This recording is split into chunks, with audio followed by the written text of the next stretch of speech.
আসসালামু আলাইকুম দর্শক, স্বাগতম গ্রাম বাংলা নতুন একটা ভিডিওতে।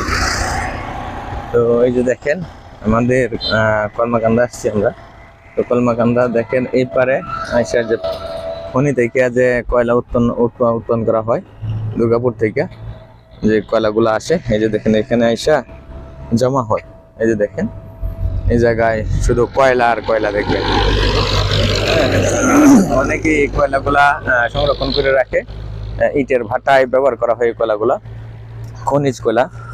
আসলে এগুলা কিন্তু গাছের কয়লা না, আবার হ্যাঁ পাহাড় থেকে যে কয়লা উত্তোলন করা হয় এই কয়লাগুলা।